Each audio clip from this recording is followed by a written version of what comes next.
Kirsty TV is about the power of sharing stories that heal ourselves and heal others. My guests share their most intimate stories and lessons learned along the way.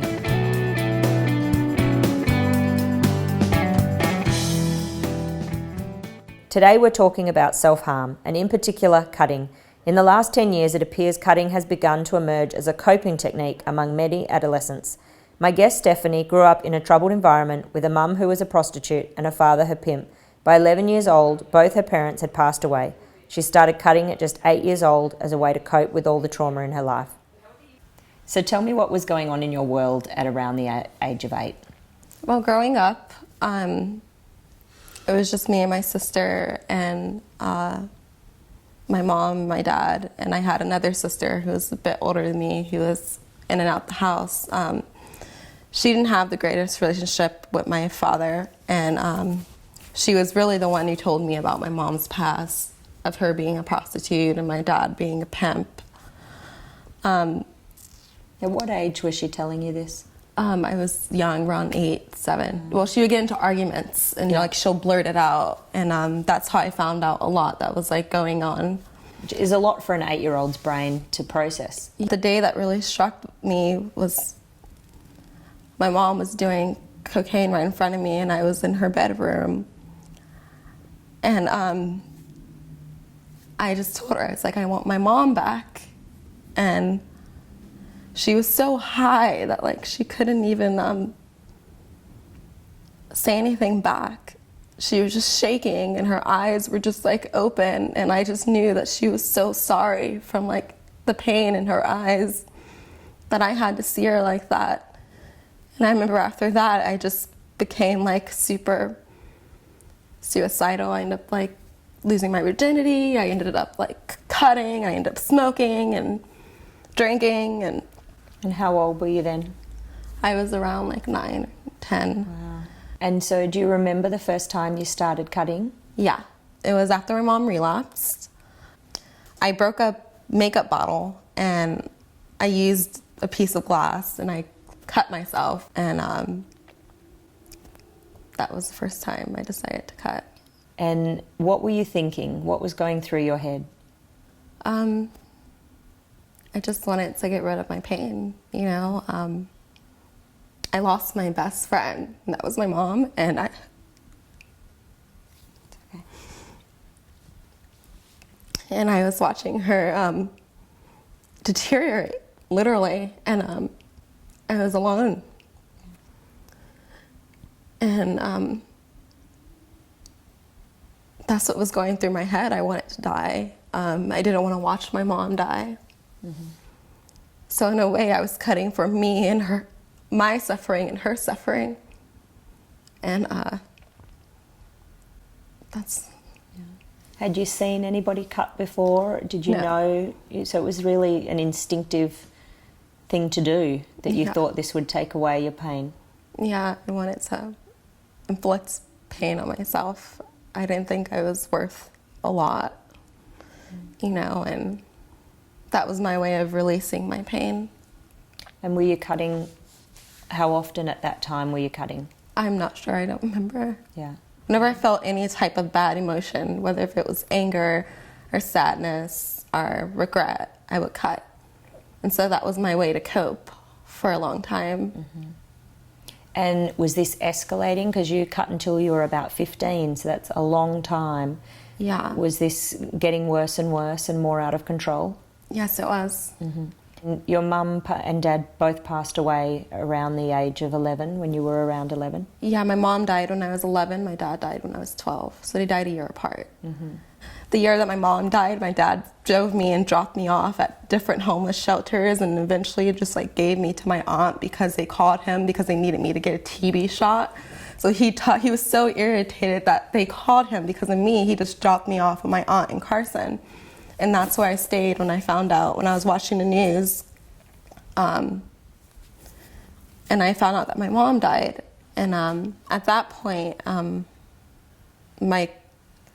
I really became suicidal, and I really started putting myself in dangerous situations and hoping bad things would happen to me. What was the turning point for you? When did you start to realise that this was escalating and getting really bad?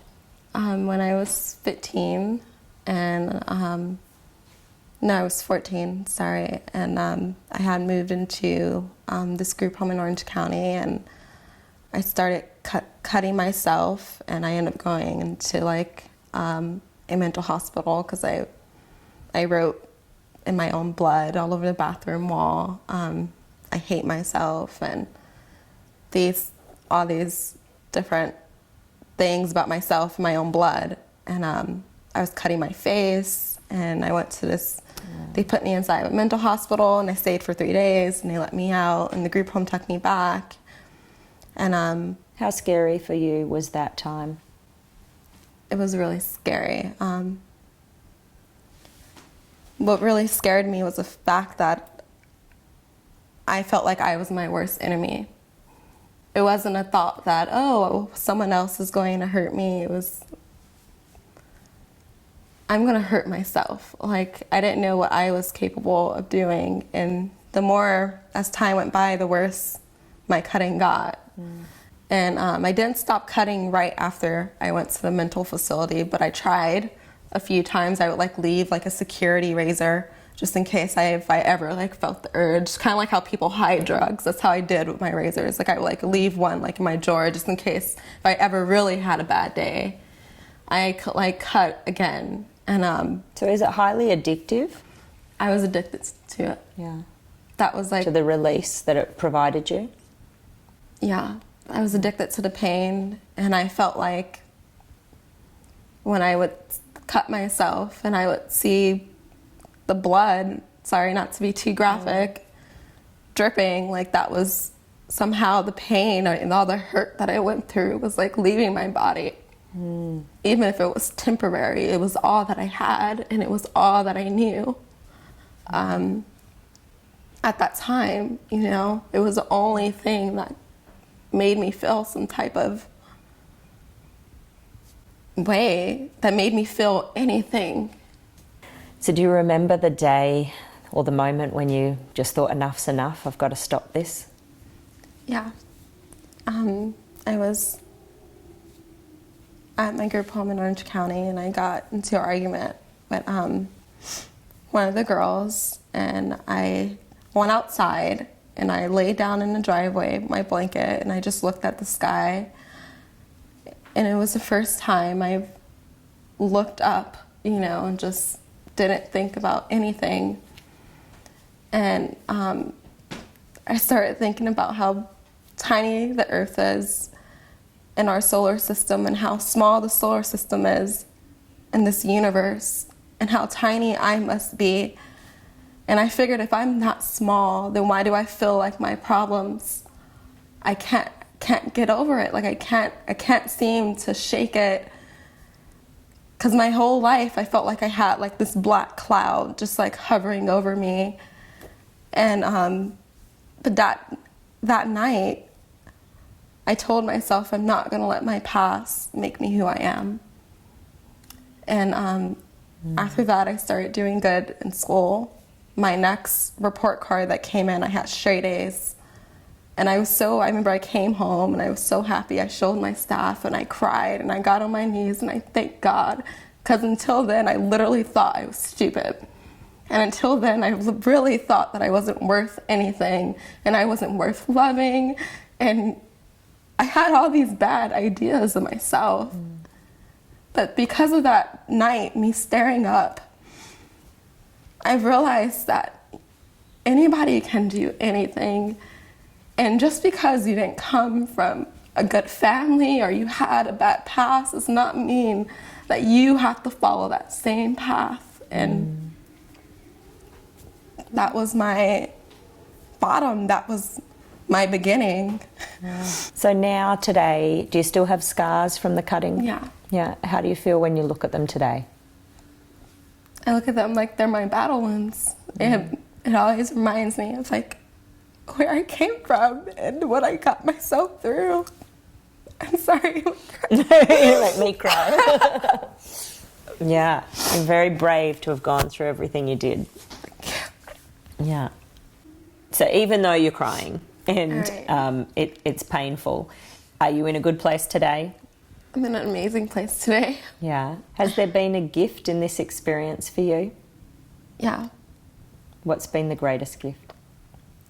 Just being the person that I never thought I can be and accomplishing things that I would have never imagined. When I was young, I couldn't picture myself as being 18, 19, or 20. I thought I'll be dead by that time.